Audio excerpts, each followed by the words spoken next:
ألون الدنيا بأجمل بسمة وأكون للخير العميم مثالا.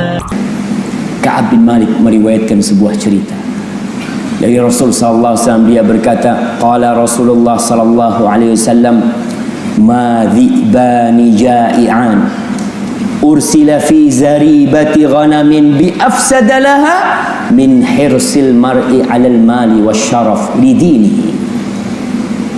Rawahu Tirmidzi. Kata Nabi alaihi salatu wasallam, tidaklah kerusakan yang ditimbulkan oleh dua serigala lapar. Dua serigala lapar dikirim di kandang kambing. Di kandang. Kalau di lapangan kambingnya bisa lari, tapi di kandang. Dan dua serigala ini lapar. Kerusakan yang ditimbulkan oleh dua serigala lapar ini sudah sangat dahsyat terhadap kambing-kambing yang ada di situ. Tapi ternyata ada dua penyakit yang lebih dahsyat merusak agama seseorang daripada kelakuan dua serigala ini. Apa penyakit itu? Ambisi terhadap harta dan ambisi terhadap jabatan. Gila harta dan gila jabatan. Berapa banyak orang-orang yang Masya Allah berambisi mengumpulkan harta, berambisi ingin jadi jabatan, sehingga dia lupa dengan segala aturan Islam. Yang ada di benak dia, bagaimana dia bisa menjadi pejabat. Apa yang harus dia lakukan, dia akan lakukan. Berkaitan dengan ambisi mengumpulkan harta, ada di antara bapak-bapak yang gak suka sama harta? Ada. Anak kasih hadiah. Kayaknya gak ada jemaah. Allah berfirman, al-malu wal banun zinatul hayatid dunya. Allah katakan al-mal, harta. Al-banun, anak-anak, adalah zinatul hayatid dunya, perhiasan kehidupan dunia. Antum kalau nggak ada fulus, ya kita lihat sebagian orang duduk di pojokan masjid. Ada apa kata dia? Allah nggak punya fulus. Dikasih fulus langsung ceria. Alhamdulillah. Ada manusia. Dan betapa sering tatkala kita dapat harta, kita akhirnya lupa. Dulu ada orang ketika miskin suka datang kajian. Masya Allah. Di soft pertama. Ketika mulai hartanya banyak, jadi soft kedua. Ketika tambah kaya, ana minta rekamannya. Insya Allah. Datang sudah, minta rekamannya, kajiannya. Masya Allah. Al-mal. Dan tidak bisa dipungkiri Islam menjaga harta. Termasuk 5 perkara yang dijaga oleh Islam adalah harta manusia. Karena roda kehidupan ini berjalan apabila harta itu dijaga dan dipelihara.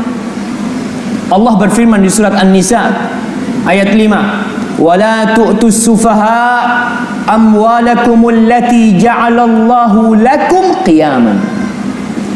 Allah mengatakan, dan janganlah kamu serahkan kepada orang-orang yang belum sempurna akalnya, orang-orang yang bodoh. Harta mereka, ini anak yatim, dipelihara sama pamannya. Harta itu milik dia.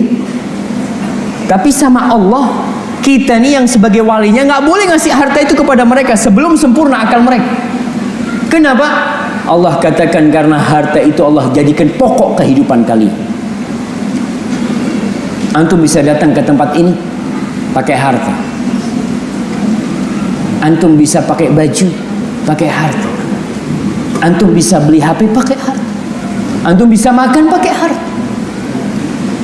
Namun yang dipermasalahkan oleh Nabi SAW bukan hartanya, tapi ambisi untuk mengumpulkan harta, untuk menumpuk harta, untuk menimbun uang. Yang antum tahu bahwasanya ambisi antum itu tidak pernah berhenti. Siang malam mengumpulkan harta. Pagi habis subuh lupa dengan zikir pagi subuh. Yang dilihat adalah buku catatan utang. Masya Allah, ini ada tagihan ke rumah fulan, ada tagihan ke rumah fulan. Antum lihat sebagian orang untuk menagih hutang orang, dia siap melakukan perjalanan panjang, tapi kajian di depan rumahnya berat sekali. Kenapa dia begitu semangat untuk mengumpulkan harta, sedangkan untuk mengumpulkan ilmu, Allahu Akbar. Dan tidak bisa dipungkiri, banyak orang-orang yang duitnya semakin banyak, semakin jauh dari agama Allah. Namun tidak bisa dipungkiri pula, ada orang-orang yang kaya raya, Masya Allah, dia suka dengan kajian-kajian ilmu, dia suka datang ke rumah Allah Subhanahu wa ta'ala. Rasul sallallahu alaihi wasallam mengatakan, inna likulli ummatin fitnah. Semua umat itu ada cobaannya, ada fitnahnya. Wa fitnatu ummati al-mal. Kata Nabi alaihi salatu wasallam, fitnah umatku adalah harta. Ini sabda Nabi alaihi salatu wasallam. Dan Nabi alaihi salatu wasallam ketika memperingatkan dengan urusan syahwat, beliau peringatkan pertama, hati-hati dengan syahwat harta. Beliau mengatakan alaihi salatu wassalam dalam hadis yang diriwayatkan Imam Muslim, inna dunya hulwatun khadirah. Dunia ini manis dan hijau. Manis apanya? Rasanya. Hijau warnanya. Antum kadang-kala melihat sesuatu yang indah, tapi ketika dirasain, Allah, tidak seindah warnanya. Tapi dunia rasanya manis, warnanya indah, sehingga orang tergoda. Hijau warnanya. Wa innallaha mustakhlifukum fiha. Allah menjadikan kalian khalifah-khalifah di dalam. Allah akan jadikan kalian pemimpin-pemimpin yang ngurusin tuh urusan itu. Fayanzuru kaifa ta'malun. Allah akan lihat bagaimana kalian beramal di dalam dunia ini. Fattaqud dunya. Kalian bertakwalah, hati-hati dalam urusan dunia. Wattaqun nisa. Dan hati-hati dalam urusan wanita. Fa inna awwala fitnati bani Israel kanat fin nisa. Allahu akbar. Fitnah pertama Bani Israel, jadi rusak tuh Bani Israel gara-gara wanita. Ini bukan berarti menyalahkan wanita, enggak. Tapi kita disuruh berhati-hati dalam urusan wanita. Dan urusan dunia, urusan harta, termasuk urusan yang kadang-kala menyeret kita kepada fitnah wanita. Biasanya ketika miskin gak pernah mikir kawin lagi. Dilihat penghasilannya tambah, Masya Allah, ini bisa beli rumah lagi. Kalau nggak ada isinya nggak zen. Masya Allah, nggak apa-apa, memang diperbolehkan, tapi hati-hati. Jangan gara-gara wanita akhirnya antum lupa dengan kewajiban antum adil. Karena diperbolehkan lelaki menikah lebih dari satu, tapi catatannya satu, kau bisa berbuat adil. Jangan gara-gara harta kemudian ke wanita rusak agama kita. Na'udzubillah min dzalik. Nabi SAW tidak takut kita ditempa kefakiran. Padahal ketika itu umat Islam sangat fakir. Bagaimana kisah sahabat Nabi yang menjadi ashabus suffah, yang tinggal di masjid? Kira-kira jumlahnya 80 atau bisa berkurang. Orang-orang muhajirin yang gak punya rumah, nggak punya pekerjaan. Ya udah, mereka tidur di masjid. Dari mana mereka makan? Dari pemberian orang. Akhirnya pernah suatu hari Abu Ubaidah Amir bin Jarrah membawa harta jizyah dari Bahrain. Malam hari ini dibawa. Nabi SAW salat subuh berjamaah. Setelah sholat subuh, beliau mau pergi, dihadang oleh beberapa orang Ansor. Lalu Nabi SAW tersenyum. Fatabassama Rasulullah SAW hina ra'ahum. Ketika melihat orang-orang lagi ramai di masjid nih, Nabi mau pergi, dihalangin. Nabi tersenyum melihat mereka. Thumma qala, lalu beliau mengatakan, adhunnukum sami'tum anna Aba Ubaidah qadima bi syai'in minal Bahrain. Aku mengira kalian mendengar bahwasanya Abu Ubaidah ini membawa harta nih dari Bahrain. Faqalu ajal ya Rasulullah. Iya Nabi. Para sahabat manusia biasa, mereka juga kepingin harta karena butuh sama harta ini. Kehidupan para sahabat sangat susah. Antum ingat sahabat Nabi yang menjamu tamu Rasul sallallahu alaihi wasallam. Dia menjamu tamu Nabi alaihi salatu wasallam dengan makanan anak-anak. Malam itu dia nggak makan apa, nggak ada yang dimakan. Tapi dia tetap menghormati tamu Rasul sallallahu alaihi wasallam. Antum masih ingat dengan sahabat yang mau menikah? Lalu Nabi menyuruh dia pulang. Kau cari mahar. Kalau sekarang antum disuruh pulang cari mahar, insya Allah pulang antum dapat sesuatu. Baju, sarung, handuk, apalagi yang bisa bikin mahar. Pokoknya mahar itu sesuatu yang bisa jadi duit. Nabi SAW nyuruh dia pulang, kau cari sesuatu buat mahar. Dia balik, nggak ada Rasulullah SAW. Kau cari, walau khataman min hadid, walaupun cincin dari besi, itu untuk mahar. Dia ke rumahnya, nggak ada apa-apa. Balik lagi, nggak ada apa-apa Rasulullah SAW. Akhirnya apa yang dikatakan sahabat ini? Izari Rasulullah SAW. Gimana kalau sarungku jadi mahar? Sarung dia pakai, nggak ada atasannya jemaah. Nah, sebagian sahabat nggak punya atasan, miskin mereka jemaah. Sallallahu ala nabiyina wasallam. Tapi hal itu tidak membuat mereka tidak ridho. Mereka ridho dengan pemberian Allah SWT. Tapi kata Nabi SAW, kalau sarungmu kau jadikan mahar, kau pakai apa terus?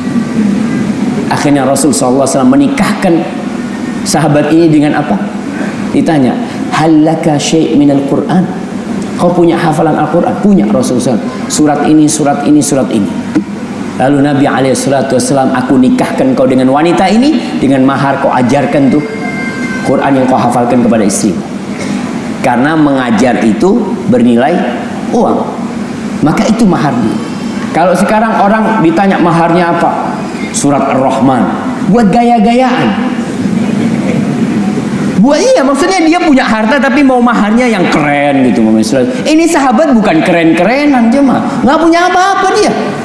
Radhiyallahu taala anhu. Ini kehidupan sahabat. Jadi tatkala ada harta yang datang, pantas mereka kepingin gitu. Antum ingat kisah Mus'ab bin Umair ketika dikuburkan, kafannya nggak cukup. Mungkin antum berpikir, kenapa para sahabat kok nggak ngasih kafan kepada Mus'ab bin Umair? Kafannya Mus'ab bin Umair itu yang bawa Sofiyah binti Abdul Muttalib, bibinya Rasul SAW. Dia bawa dua kafan, satu buat Hamzah, satu buat Mus'ab bin Umair. Kafannya Mus'ab itu kalau untuk nutup kepala, kakinya kelihatan. Atau mungkin kenapa para sahabat kok nggak mikir kain mereka kasihkan ke Mus'ab? Kondisi mereka susah jemaah pada waktu itu. Akhirnya rumput untuk penutup kakinya Mus'ab bin Umair, idkhir, salah satu tanaman yang ada di Arab sana. Itu kehidupan para sahabat Nabi radhiyallahu taala anhu. Lalu Nabi mengatakan kepada para sahabatnya, abshiru wa ammilu ma yasurrukum. Kalian bergembiralah dan kalian optimislah dengan sesuatu yang akan membuat kalian senang. Fawallahi mal faqr akhsha alaikum. Demi Allah aku tidak takut kalian ditimpa kefakiran. Nabi nggak takut umatnya ditimpa kefakiran. Karena Nabi telah mendapatkan wahyu dari Allah kalau dunia ini akan dibukakan buat umatnya. Akan ditaklukkan Persia, akan ditaklukkan Romawi, akan diterima atau diambil oleh umat Islam istana-istana yang ada di Son'a, di Yaman sana. Nabi sudah dikasih tahu hal itu. Maka beliau mengatakan kepada para sahabatnya, fa wallahi mal faqr akhsha alaikum. Demi Allah bukan kefakiran yang aku takutkan menimpa kalian. Wa innama akhsha an tubsata alaikumud dunya kama busitat 'alal ladzina min qablikum fatanafasuha kama tanafasuha fatuhlikakum kama ahlakatuhum. Tapi yang aku takutkan, yang aku cemaskan, yang aku khawatirkan apabila dunia ini dibukakan buat kalian, lalu kalian berlomba-lomba mengumpulkan. Orang kalau sudah berlomba-lomba bersaing mengumpulkan harta, mengumpulkan dunia, lalu dunia ini akan menghancurkan kalian sebagaimana telah menghancurkan umat-umat sebelum kalian. Nabi sudah melihat bagaimana kondisi umat-umat sebelum Islam. Ketika dunia dibukakan oleh mereka untuk mereka, akhirnya mereka berlomba-lomba sampai lupa halal dan haram. Dan tatkala ambisi mengumpulkan harta tiba, hubungan kekerabatan bisa retak, khususnya warisan. Untuk lihat, kalau sudah keluarga memperebutkan warisan, sudah sikut sana sikut sini, mulai kebencian timbul. Kadangkala sang kakak minta hartanya karena yang pegang adik. Ini terjadi. Atau kadangkala sang adik yang meminta harta warisan kepada kakaknya. Gara-gara harta akhirnya ribut ini keluarga. Putus tali silaturahim. Apa sih yang diperebutkan? Fulus. Gara-gara harta ada anak yang membunuh orang tuanya. Gara-gara harta ada ibu yang na'udzubillah akhirnya berbuat zina. Untuk melihat orang-orang yang menjual diri di Surabaya, yang katanya anak SMP jadi germo. Anak SMP menjual diri untuk apa sih? Untuk gaya hidup, untuk HP, untuk tablet, untuk tas mahal, untuk harta. Dia lakukan segala-galanya. Gara-gara harta orang merampok, gara-gara harta pencuri mencuri, semuanya karena ambisi harta. Dan gara-gara harta antum melihat penjara penuh. Itu semua urusan harta. Maka para jamaah, harta ini memang berbahaya. Islam tidak melarang orang kaya, tapi ambisi mengumpulkan harta yang harus kita lihat. Jangan sampai agama kita rusak. Kita yang sering sholat, kita yang sering puasa, gara-gara kecintaan kita kepada harta, ada hak-hak orang yang kita tahan, atau kita ambil hak-hak milik orang lain untuk kita. Umar bin Khattab radhiyallahu taala anhu,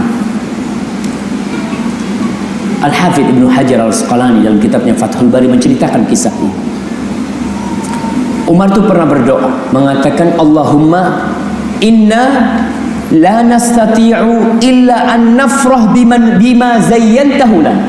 Ya Allah, kita ini nggak bisa untuk tidak bergembira dengan sesuatu yang kau sudah cintakan kepada kita. Harta maksudnya. Nggak bisa dipungkiri ketika kita dapat duit, alhamdulillah. Ketika kita punya rumah bagus, kita seneng.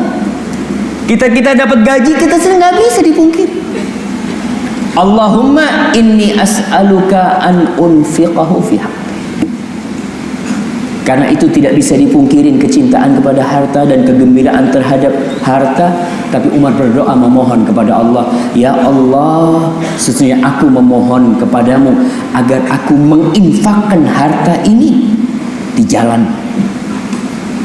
Kapan Umar mengatakan hal ini? Ceritakan oleh Al-Hafidh Ibnu Hajar. Ketika harta rampasan perang dari Persia datang nih ke Masjid Nabawi sana, hartanya berlimpah ruah, perhiasan-perhiasan, batu-batuan yang mulia, emas-emasan. Umar akhirnya meminta supaya itu ditutup, harta itu. Setelah ditutup, orang-orang pada datang. Dia kepingin Umar cepat membagikan. Ketika mereka berkumpul sama Umar dibuka, orang-orang pada melihat perhiasan-perhiasan dari Persia. Nabi udah janji alaihi salatu wassalam, Persia akan ditaklukkan, jangan takut kalian. Akan dibawa tuh harta rampasan Persia ke kota Madinah, dan dibawa ke kota Madinah. Para sahabat pada melihat perhiasan-perhiasan yang belum pernah mereka melihat sebelumnya. Lalu Umar menangis. Ketika orang-orang takjub, Umar melihat itu malah menangis. Lalu dia memuji Allah Subhanahu wa taala. Orang-orang bertanya, "Ma yubkika ya Amirul Mukminin?" Wahai Amirul Mukminin, apa yang membuatmu menangis melihat harta yang banyak seperti ini? Seharusnya engkau tersenyum, senang. Apa kata Umar bin Khattab? Orang-orang mengatakan kepada Umar, hadhihi ghanaim ghannamaha Allah lana wa naza'aha min ahliha. Ini harta rampasan perang yang Allah berikan kepada kita dan Allah cabut dari orang-orang yang awalnya memiliki. Lalu Umar mengatakan, ma futiha min hadza ala qaumin illa safaku dima'ahum wastahallu hurmatahum. Dia mengatakan, tidaklah Allah bukakan seperti ini harta yang berlimpah ruah atas suatu umat atau suatu kaum, melainkan mereka akan mengucurkan darah mereka dan mereka menghalalkan yang haram buat mereka. Kehormatan itu hilang. Itu perkataan Umar bin Khattab radhiyallahu taala anhu. Dan yang dikhawatirkan oleh Umar bin Khattab sebenarnya telah dikhawatirkan oleh Rasul sallallahu alaihi wasallam. Nabi alaihi salatu wasallam bersabda, idza futihat alaikum faris war rum ayu qaumin antum. Kalau dibukakan, ditaklukkan buat kalian Persia dan Romawi, kalian akan menjadi kaum seperti apa nanti? Ketika itu mereka ahli ibadah, ketika itu mereka yang suka berjihad di jalan Allah, orang-orang yang mencari akhirat. Nah, maka Nabi bertanya, kira-kira nih kalau dibukakan untuk kalian tuh Persia dan Romawi, kalian seperti apa kira? Qala Abdurrahman bin Auf mengatakan, naqul kama amaranallah. Kita akan berusaha menjadi seperti yang Allah perintahkan. Kalau punya harta gimana kondisinya? Nabi alaihissalatu wassalam mengatakan, awa ghaira dzalik, atau kalian tidak akan menjadi seperti itu. Tatanafasun, kalian akan bersaing, berlomba mengumpulkan harta. Ini yang pertama. Tsumma tatahasadun, kemudian kalian akan saling hasud, iri dengki. Tsumma tadadabarun, awalnya hasud tapi masih mau ketemu. Tapi kemudian setelah itu kalian tidak mau jumpa lagi dengan saudara kalian. Tsumma tatabaghadun, lalu kalian saling menyimpan kebencian kepada saudara kalian. Ini perkataan Rasul sallallahu alaihi wasallam dalam hadis riwayat Muslim. Kita perlu mendeteksi apakah penyakit ini yang akan merusak agama kita ada di diri kita atau tidak. Jangan sampai kita hanya mengukur orang lain. Oh, fulan ini cinta dunia. Dari mana itu tahu? Gayanya itu. Nggak perlu. Yang perlu adalah diri kita. Kita kalau ngurusin orang, kita akan lupa dengan kekurangan-kekurangan kita. Bagaimana cara kita melihat apakah kita cinta dunia, ambisi mengumpulkan harta atau tidak? Yang pertama, tanda-tanda orang yang cinta dunia itu akan menjual akhiratnya. Dia akan jual. Untuk apa? Untuk uang. Berapa banyak orang yang siap menanggalkan jilbabnya hanya untuk beberapa puluh ribu. Na'udzubillah min dzalik. Rasul sallallahu alaihi wasallam bersabda, badiru bil a'mal fitanan ka qita'il lailil muzlim. Kalian bersegera beramal, jangan ditunda-tunda. Ini beliau sampaikan sallallahu alaihi wa ala alihi wasallam kepada sahabat. Sahabat itu udah dapat pembelajaran dari Nabi alaihissalatu wassalam. Mereka mendengarkan ayat-ayat Allah dibacakan, hadis-hadis Rasul sallallahu alaihi wasallam disampaikan. Nabi menyuruh mereka segera beramal, jangan ditunda. Kita seringkali dapat ilmu, datang kajian, dapat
ternyata urusannya Allah cerai beraikan.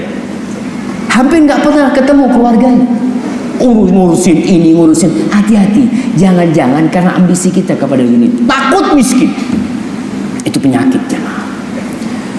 Antum tahu dengan sahabat Nabi yang bernama Abdullah bin Zubair.